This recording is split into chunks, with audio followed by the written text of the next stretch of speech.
I'm Vanessa Wallace. I am a cognitive behaviour therapist and an emotional balance coach. And this is... Hello, everyone. I'm JJ van Zon. I'm a spiritual me-time coach and an international yoga and meditation teacher, author of a Dutch book, which hopefully will be translated in English. And when it does, I will definitely tell you. It's about me time, the power of me time, taking me time for yourself, and choosing to react from a place of love will create mental strength, mental health, and confidence, all the stuff that a lot of people want for resilience and happiness. Wow, that's an introduction. Yes, it is. And I just, as you said, reacting from a place of love. I don't know, my heart just opened at that point because I was like, yes, that is what so much of this is about, is coming from a place of love. But we've got a special topic this morning, haven't we? So We do, yeah. So the topic is relinquishing control and surrendering to what is. Yeah. Which is, I mean, for me, is just such an amazing topic. And we will talk a little bit more about our workshop that we're doing on the 5th of July. But the reason we're doing this topic this morning is because of that word control. And, that's big for so many of us. And, certainly I know for myself, I've struggled with control throughout my life, being in control, taking control when I don't need to, being a control freak. And I know, JJ, from what you told me, that you too have struggled with some of that as well. And maybe, I'm still recovering control freak. That yeah, control freak is always here. It's in my system, and it's in a lot of people because the society brings us up. Brings us up. Is that English? Yes. Yeah, it educates us that control is good. You need to be in control, and it happens in a lot of, like, for instance, addictions. You cannot control some stuff in your life, so you start to eat, or you start to not eat, or take drugs or whatever. So you still have this little control over life. The word control is we need to flip it. We need to flip it to the good side. Yeah, absolutely. We've already got a couple of people who've joined us. So Julia says hello. Hello, Julia. Sarah says good morning. Hi, both. Really lovely to have you here this morning. So I thought today, JJ, I know we had a little chat beforehand, but it was really brief. We could do this in 2 parts. And the first part, you talk a little bit about yoga and your side of things and how that links into the topic. Yeah. And then I'll give some insight from my side of things. And I'm going to refer to a chap called Eckhart Tolle because he is amazing in some of the things he says about this. But I also have my own perspective on it. So from a very cognitive behavioural therapy perspective, which is really useful. It was certainly useful for me when I was in my early recovery from quite a horrific addiction, because my addiction, like you said, was all about control. So I had to learn to find a way to manage that without using substances. So I'll talk about that. But I'm going to hand over to you to tell us a little bit about yoga and how that relates to this. Thank you. Well, yoga is a broad thing. A lot of people just only see the poses. Oh, it's a workout. I cannot do it because on Instagram, and you see all those people with the legs up in the air and too acrobatic. What is the word? Acrobatic. Yeah. Thank you. And that is not yoga at all. That's just a slice of yoga.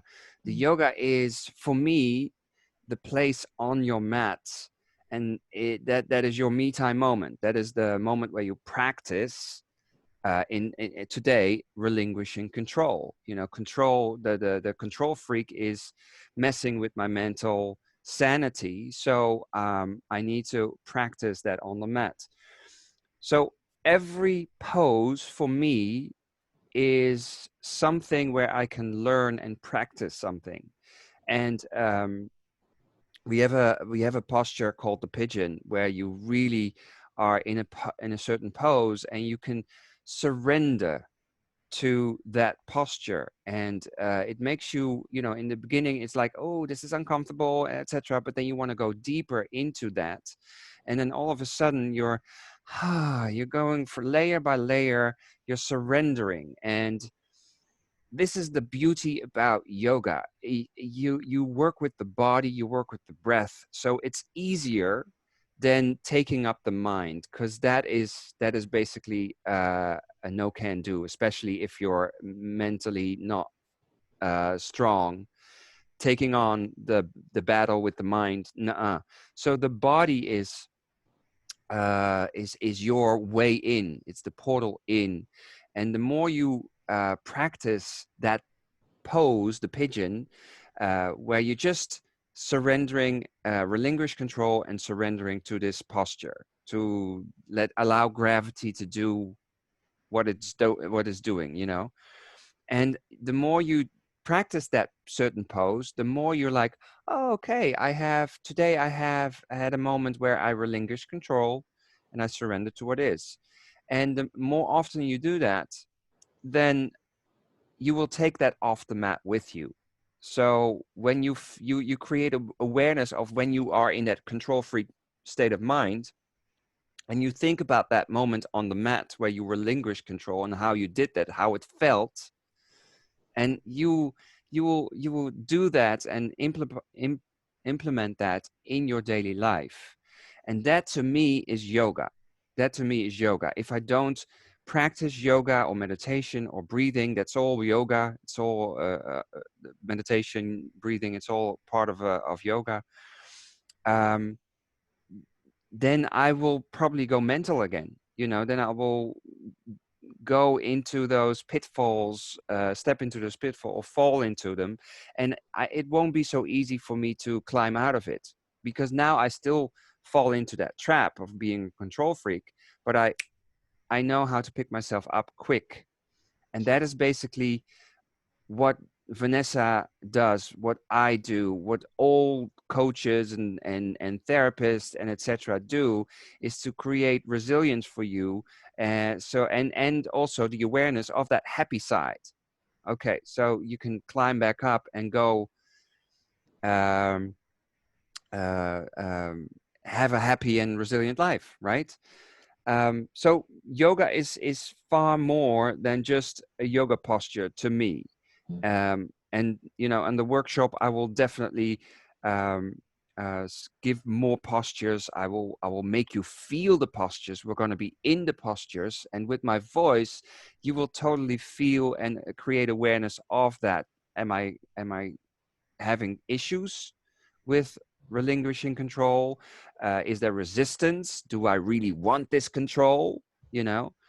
And then we're going to surrender into what is. It's very important. And I know what the mind is telling you now. Yeah, but I need this control. I'm a control freak, and I'm just a control freak. That's just the way I am. And there's a paradox here, because if you are mentally not really stable, if you suffer from anxiety, panic, you're a control freak, etc., there's something mentally not aligned, and you want that alignment there. So here's the paradox: by relinquishing control, you gain more control. And this is something that you have to trust, because the mind really wants to know it first. I want proof that it's like that. It doesn't work that way. You need to relinquish control. You need to experience it, and then you'll feel more control. This is the same thing with time. And this is what Eckhart Tolle, that chap that Vanessa is going to talk about, time. It's exactly like that. People say, I have no time. I have no time to meditate. I have no time to be on a mat and do a freaking yoga pose. But if you do take the time to do that meditation, to do that exercise, you will gain more time. It works like that. And the same thing is with control. So yoga simply is the portal that uses the body, and the body will the more you align with the body and trust the body, you're surrendering to what is. You've been given that beautiful body. The mind, that insane mind, will calm down, and you'll create that alignment and that center, that anchoring feeling, that grounding that we so need in this society right now. So yoga, meditation, breathing, it is crucial to my sanity, to keep that up. And now the floor is all for Vanessa. But I have a question. Oh, Because first of all, I'm really, really excited that you're going to be doing this on the workshop on the 5th of July, because um, it's an aspect that I'm actually still learning myself, the relinquishing control and surrendering in yoga, because I find myself still on the mat in a pose thinking, I can't do this, this is difficult, this is hurting, all that kind of stuff, that mental stuff going on in my head. And I would love to be able to experience that through my body. And then, you know, I can see the benefit in that, because I'm a big believer that we store so much in our bodies. And obviously I've done a lot of work on the mind stuff myself, but you know, for me, it's a real transition and development into using my body, and to work with my clients as well, to support them to use their bodies more in terms of healing and supporting the whole process of recovery from, you know, difficulties, mental health problems, difficulties, depression, anxiety, whatever that is.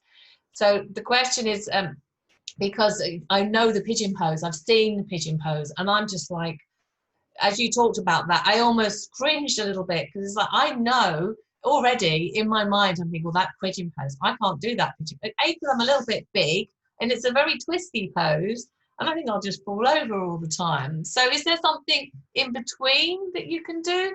I mean, does it there's have to be the always pigeon pose? there's always options. Yes. So you've got I call them toys, you know, cushions, blankets that you can use to get more comfortable.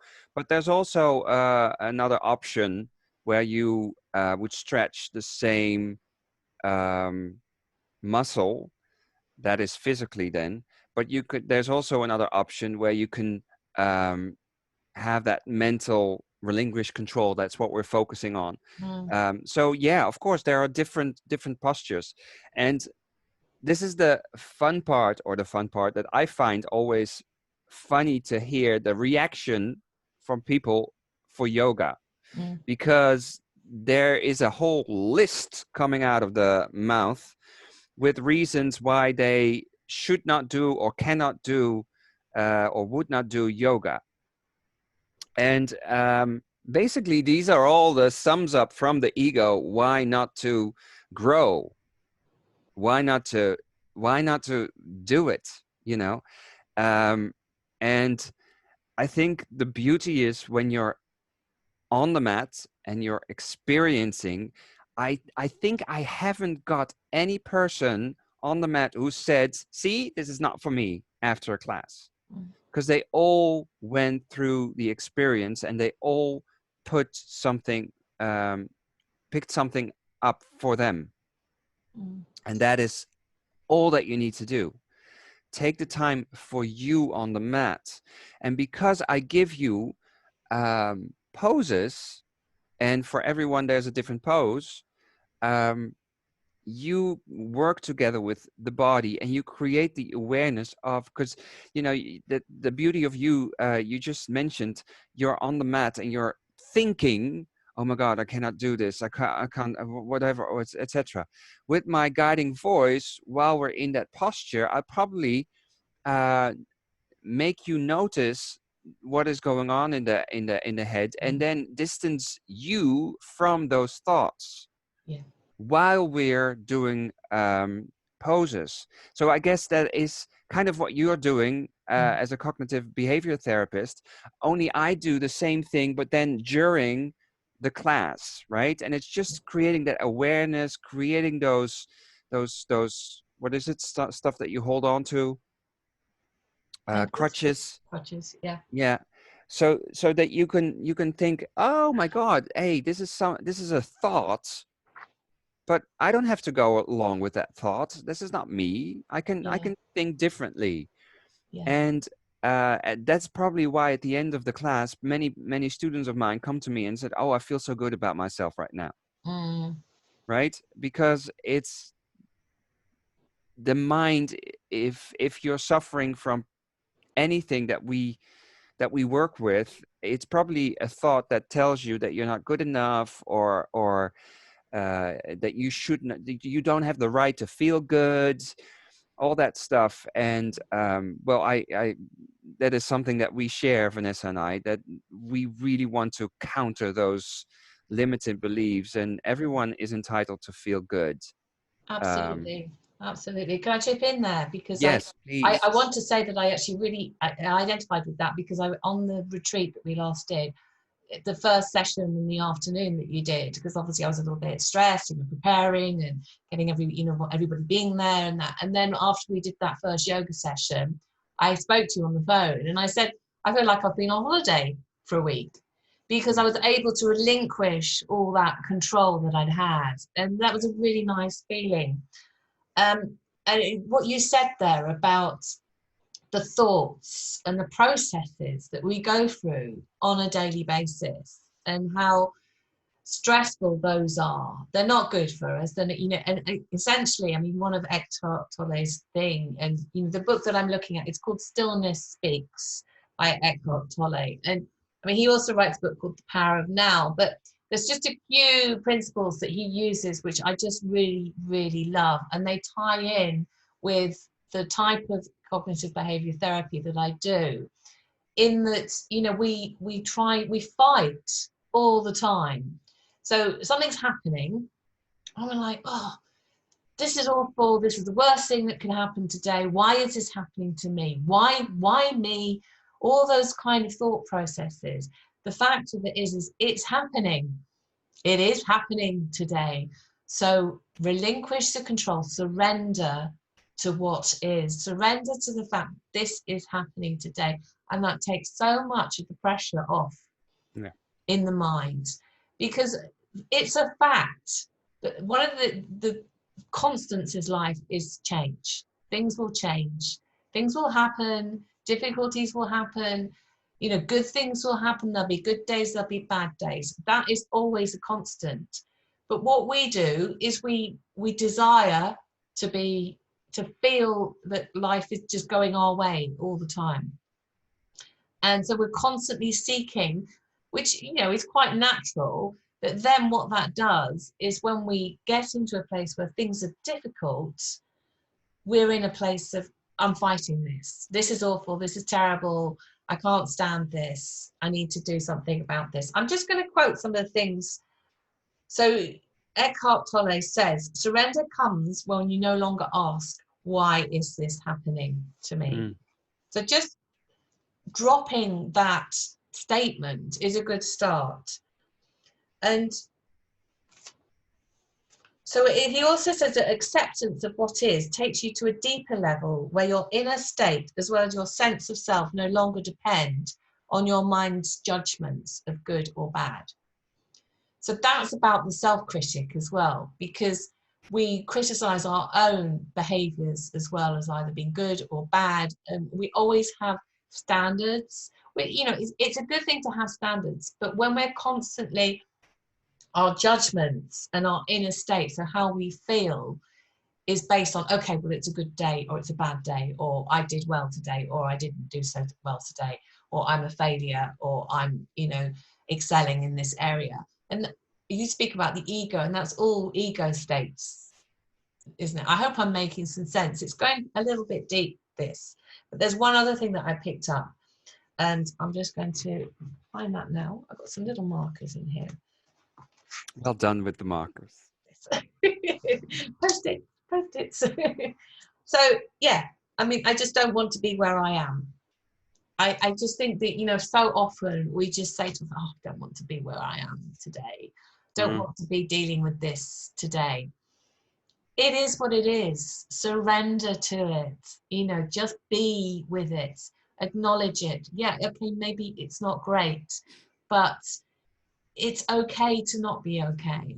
It's, you know, life happens around us, and the control aspect of it, I think we believe that we can control life circumstances, and we can make changes, and you know, obviously we need to take action sometimes, but it's relinquishing that control in our minds and letting go of the result. Yeah. Because I think it's always okay, well, if I do this, this and this is going to happen. There's no guarantees of that. Yeah. You know, you do the action without expecting the results, because the result will go the way that it's going to go. You've done the action, so that's great, you've done your bit, Yeah. but you But don't. yeah, may I? Of Because course. something just popped in with me. I'm reading a book now, which called it's called the modern. Um, sorry, it's Dutch. The modern Stoic. Oh yeah, Stoic. Yeah. yeah, yes, yeah. And something that you said just resonated with me. For anyone who's watching right now, I have an exercise for you. Just write today what is in my power and what is not in my power. Mm, And just in the end of the day, read the list, and then there's your question for control. yeah, yeah.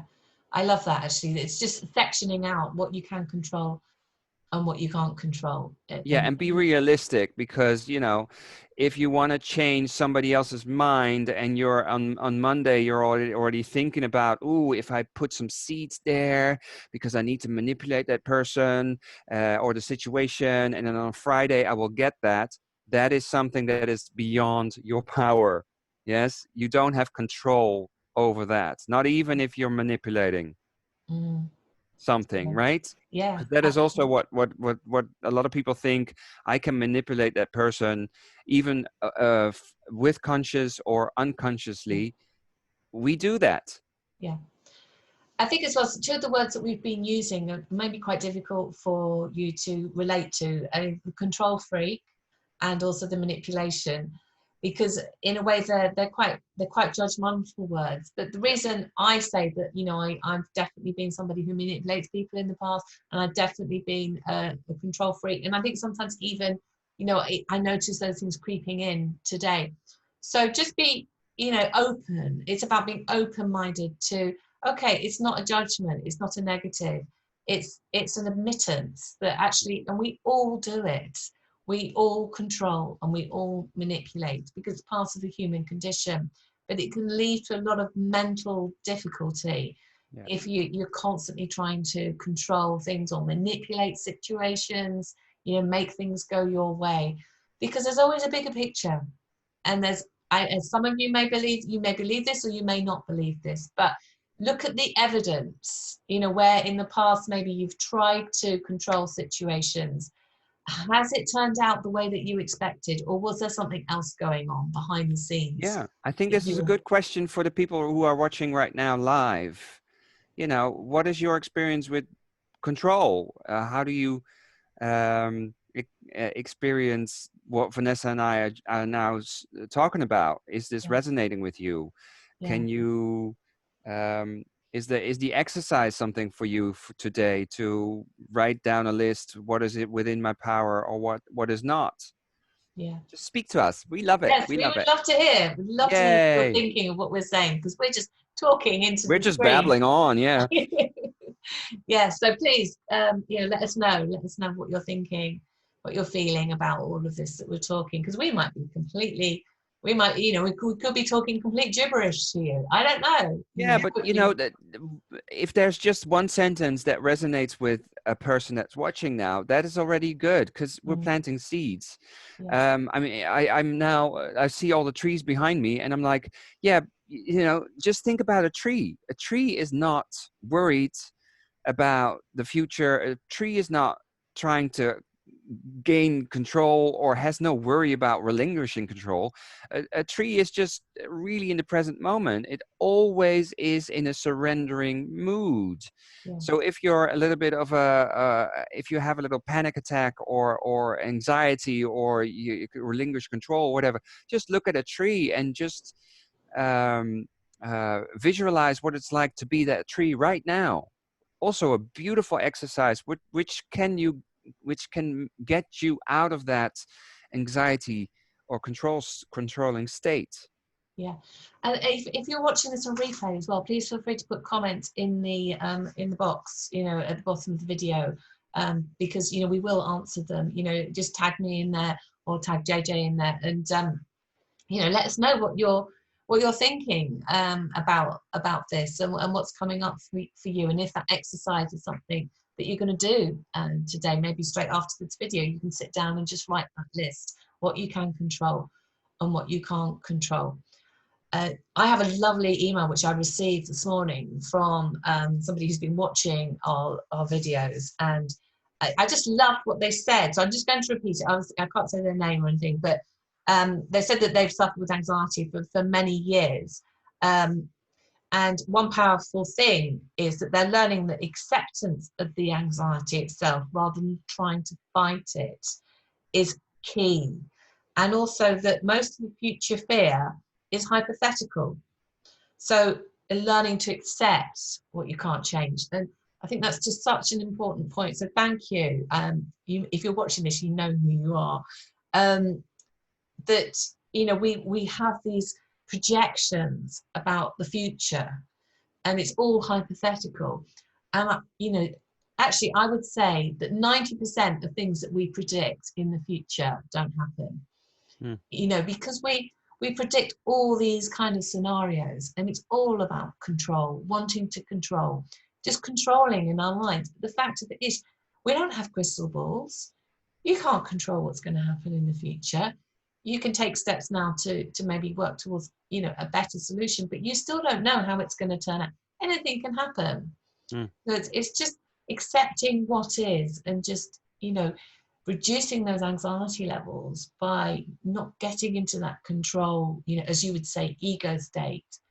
And using the love aspect as well, because it doesn't involve love worrying about the future. Love is just kind of being with yourself and being Love has okay. no idea what worry is. Yeah, absolutely.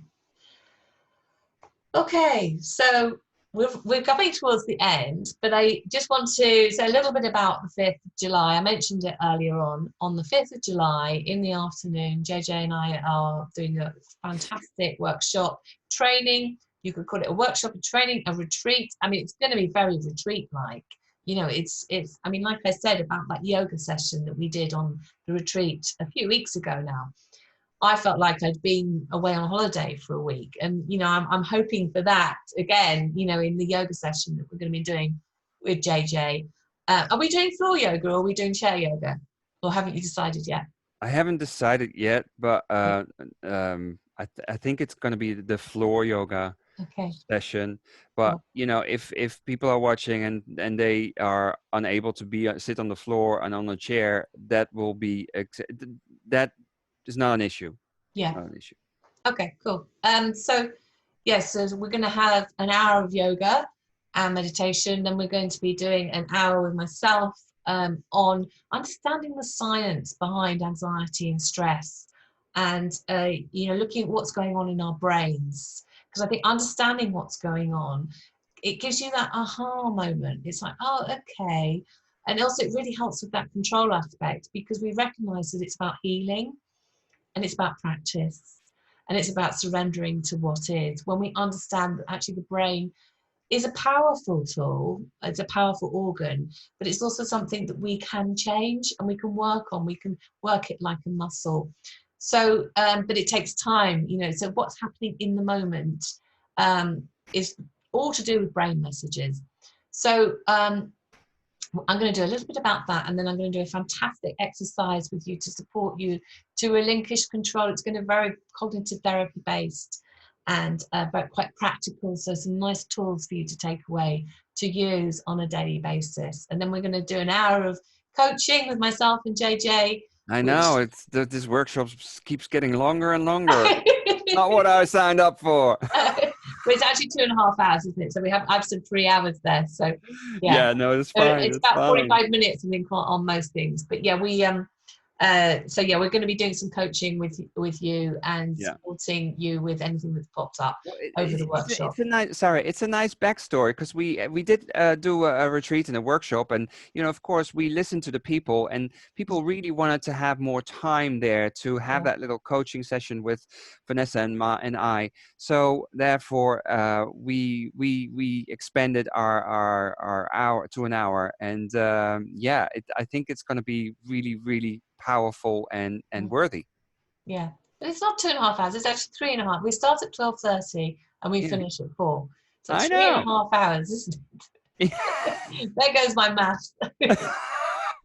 You've got other qualities, darling. So I will put the link underneath this video for you to have a look at the details. You can have a little more depth in detail look at, there's little bits there about myself and JJ. If you Yeah. don't know us, make sure you read that. Pop over to our websites and have a little look, and check us out. And I'm happy to answer any questions. The other thing you can do is just book straight away. And I would encourage you to do that because we've only got just under 2 weeks now, and it is filling up fast and there are limited numbers. So I would encourage you, if you're keen to do this, it's £65. It's a small investment for a big afternoon of change and tools and insight. So just take that chance. What have you got to lose at the end of the day? And it also, it's a chance to get to know us a little bit more. See maybe if we're a good fit to work with you. So that's me for now, and have a lovely rest of the day. And you, JJ? I feel called to have just a little minute of silence. So Okay. just sit whatever way you want. Close your eyes. Take a deep breath in. And as you exhale, just audible sigh if you want. Just make some noise. One more time. In deep. One more time. Last one. 4 counts in. 8 counts out.